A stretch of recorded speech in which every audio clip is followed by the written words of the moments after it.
UP బీజేపీలో కీలక నేతలైన మేనకా గాంధీ, వరుణ్ గాంధీలకు ఈసారి షాక్ తప్పదని ప్రచారం జరుగుతోంది. సిట్టింగ్ ఎంపీలైన వారికి మొదటి 2 జాబితాల్లో చోటు కల్పించకపోవడంతో పార్టీ పక్కన పెట్టిందనే ప్రచారం మొదలైంది. నెహ్రూ కుటుంబానికి చెందిన తల్లి కొడుకులను బీజేపీ కావాలనే పక్కన పెట్టిందా? ఒకవేళ బీజేపీ టికెట్ ఇవ్వకుంటే వరుణ్ గాంధీ నెక్స్ట్ ప్లాన్ ఏంటి?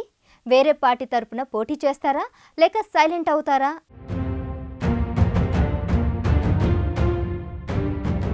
లోక్సభ ఎన్నికల్లో హ్యాట్రిక్ కొట్టేందుకు బీజేపీ ప్రణాళికలు రచిస్తుంది. ఇప్పటికే 267 స్థానాల్లో అభ్యర్థులను ప్రకటించిన ఆ పార్టీ మిగతా స్థానాల్లో అభ్యర్థులను అతి త్వరలోనే ప్రకటించనుంది. ఈసారి 400 సీట్లకు తగ్గకుండా గెలవాలనే పట్టుదలతో ఉన్న కమలం పార్టీ 2 జాబితాల్లో సుమారు 63 మంది సిట్టింగ్లను పక్కనబెట్టింది. ఈ క్రమంలో నెహ్రూ కుటుంబం నుంచి వచ్చిన కేంద్ర మాజీ మంత్రి మేనకా గాంధీ, వరుణ్ గాంధీలకు బీజేపీ జలకిచ్చే యోచనలు ఉన్నట్లు తెలుస్తోంది. ప్రస్తుతం మేనకా గాంధీ సుల్తాన్పూర్ ఎంపీగా ఉండగా వరుణ్ గాంధీ పిలిభిత్ ఎంపీగా ఉన్నారు. యూపీలో కీలక నేతలైన వీరికి బీజేపీ టికెట్లు ఇవ్వకపోవడం చర్చనీయాంశంగా మారింది.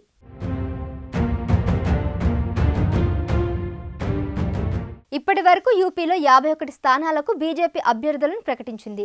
తొలి జాబితాలోని యూపీ అభ్యర్థులను ప్రకటించిన కమలం పార్టీ సిట్టింగ్ ఎంపీలైన మేనకా గాంధీ, వరుణ్ గాంధీలకు మాత్రం షాక్ ఇచ్చింది. కావాలని వారిద్దరిని పక్కన పెట్టిందా అనే అనుమానాలు తలెత్తుతున్నాయి.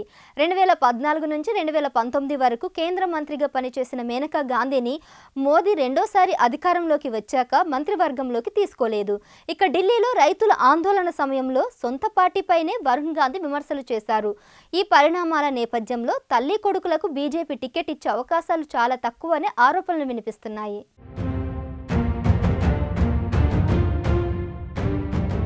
ఒకవేళ మేనకా గాంధీకి టికెట్ ఇచ్చినా వరుణ్ గాంధీకి మాత్రం కష్టమే అనే గుసగుసలు వినిపిస్తున్నాయి.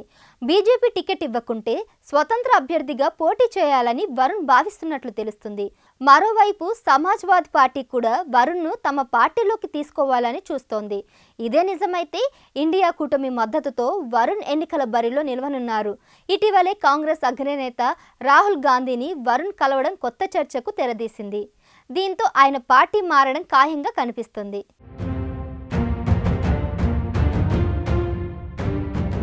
గతంలో తన తండ్రి సంజయ్ గాంధీ ప్రాతినిధ్యం వహించిన ఆమేథీ నుంచి వరుణ్ గాంధీ పోటీ చేసే అవకాశాలు లేకపోలేదు.